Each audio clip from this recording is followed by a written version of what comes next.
Hi అండి, నమస్తే. Welcome back to Sravani's vlogs and kitchen.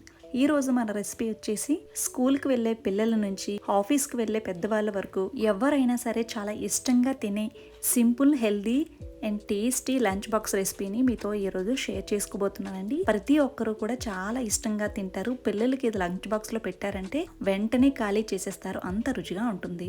దీనికోసం ముందుగా చిన్న సైజులో ఉండే పుదీనా కట్టను తీసుకొని నీట్గా వాష్ చేసుకుని ఆకులన్నీ కూడా సపరేట్ చేసి పెట్టుకోవాలి. తర్వాత ప్యాన్లో 1 టేబుల్ స్పూన్ వరకు ఆయిల్ వేసుకుని వేడిన తర్వాత 1 టీ స్పూన్ చొప్పున జీలకర్ర, మినప్పప్పు, 5-6 వెల్లుల్లి రెమ్మలు, 1 ఇంచు అల్లం, 4 పచ్చిమిర్చి వేసి కాస్త వేగిన తర్వాత కొద్దిగా కరివేపాకు కూడా వేసుకోండి. మిరపకాయలు అనేవి మీ కారానికి తగ్గట్టు వేసుకోండి. పిల్లలకి చేస్తే కనుక 3 వరకు వేస్తే సరిపోతుంది. అదే పెద్దవాళ్ళ లంచ్ బాక్స్ అయితే కనుక 7 నుంచి 8 వరకు పచ్చిమిర్చి వేసుకోండి. వేగిన తర్వాత పుదీనాను వేసేసి 1/2 టీ స్పూన్ పసుపు కూడా వేసి బాగా ఫ్రై చేసుకోవాలి. మనం కొత్తిమీర పచ్చడి చేసుకునేటప్పుడు ఎంత బాగా ఫ్రై చేసుకుంటామో ఈ పుదీనాను కూడా అంత బాగా ఫ్రై చేసుకుంటే టేస్ట్ అనేది ఇంకాస్త బాగుంటుందని గుర్తుంచుకోండి. ఇలా ఫ్రై చేసుకున్నారంటే పుదీనా ఫ్లేవర్ నచ్చని వాళ్ళకైనా సరే ఇలా చేసుకున్నారంటే చాలా ఇష్టంగా తింటారు. ఈ విధంగా ఫ్రై చేసి పక్కన పెట్టుకోండి. ఇప్పుడు వేడి నీటిలో చిన్న నిమ్మకాయ సైజ్ అంతా చింతపండుని నానబెట్టుకుని పిప్పంతా కూడా తీసేసి ఈ రసాన్ని ఒక చిన్న మిక్సీ జార్లో వేసుకొని పుదీనాను కూడా వేసేసి వీలైనంత మెత్తగా గ్రైండ్ చేసి పెట్టుకోండి. ఇది మీరు ఎక్కువ క్వాంటిటీలో చేసుకొని ఏదైనా బాక్స్లో స్టోర్ చేసుకుని ఫ్రిడ్జ్లో పెట్టుకున్నారంటే వారం రోజుల పాటు నిలువ కూడా ఉంచుకోవచ్చండి. ఎప్పుడు కావాలంటే అప్పుడు అన్నం వండుకొని ఉన్నారంటే జస్ట్ 2 మినిట్స్లోనే ఈ పుదీనా రైస్ని తయారు చేసుకోవచ్చు. చూడండి, ఈ విధంగా గ్రైండ్ చేసుకొని పక్కన పెట్టుకోండి. ఇప్పుడు ప్యాన్లో 2 టేబుల్ స్పూన్ల వరకు నెయ్యిని వేసుకోవాలి. నెయ్యి ఫ్లేవర్ నచ్చిన వాళ్ళైతే ఆయిల్తో కూడా చేసుకోవచ్చు. నెయ్యి కొద్దిగా వేడిన తర్వాత 1/2 టీ స్పూన్ ఆవాలు, 1/2 టీ స్పూన్ జీలకర్ర, 1/2 టీ స్పూన్ మినప్పప్పు వేసి కాస్త వేగిన తర్వాత 1 పచ్చిమిర్చిని కూడా ముక్కలు చేసి వేసుకోండి.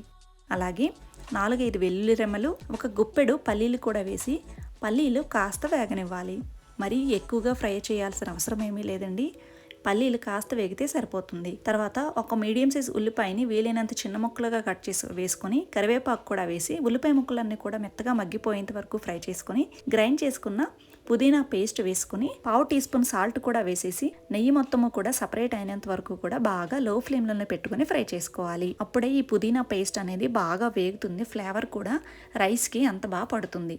చూడండి, ఈ విధంగా నెయ్యి సపరేట్ అయినప్పుడు ఆల్రెడీ ఉడికించి పెట్టుకున్న కప్పు అన్నాన్ని వేసుకున్నాను. నేనైతే రైస్లోనే సాల్ట్ కలిపేసి పెట్టుకున్నానండి. కడుపు నిండా తినే వాళ్ళకైతే ఒకరికి సరిపోతుంది, లేదంటే మీడియంగా తినే వాళ్ళకి 2 సరిపోతుంది ఈ రైస్ అనేది. బాస్మతి రైస్ నేను కుక్ చేసి ఆల్రెడీ పెట్టుకున్నాను. మీరు కావాలంటే నార్మల్ రైస్తోనైనా చేసుకోవచ్చు. అరగంట పాటు బాస్మతి రైస్ని నానబెట్టుకున్న తర్వాత నేను కుక్ చేసుకున్నానండి. సాల్ట్ వేసి కలిపి పెట్టుకోండి. ఎప్పుడైనా రైస్ మిగిలిపోయినప్పుడైనా సరే ఇలా మీరు చేసుకోవచ్చు. రైస్ అంతా కూడా వేసేసి జస్ట్ 1 నిమిషం పాటు లో టు మీడియం ఫ్లేమ్లో పెట్టుకొని కలుపుకున్నారంటే ఎంతో టేస్టీగా పుదీనా రైస్ అయితే రెడీ అయిపోతుంది.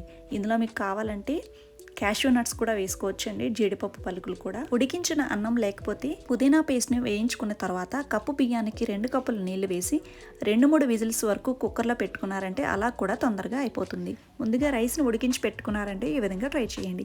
చూసారు కదండి, ఎటువంటి మసాలా పౌడర్స్ కూడా వాడకుండా సింపుల్ అండ్ హెల్దీ వేలో పిల్లల నుంచి పెద్దవాళ్ళ వరకు చాలా ఇష్టంగా తినగలిగేలా సింపుల్ ప్రాసెస్లో ఎలా చేసుకోవాలో మీరు కూడా ఈసారి ఖచ్చితంగా ట్రై చేసి ఎలా వచ్చిందో నాకు కామెంట్ చేయండి. ఇది మీరు ఇలాగే తినేయచ్చు, లేదంటే రైతాతో కూడా సర్వ్ చేసుకోవచ్చు. ఈ వీడియో నచ్చితే లైక్ చేసి షేర్ చేయండి. మన ఛానల్ ఫస్ట్ టైం చూసే వాళ్ళైతే వెంటనే సబ్స్క్రైబ్ చేసుకుని పక్కనే ఉన్న బెల్ ఐకాన్ కూడా హిట్ చేయండి. Thank you for watching.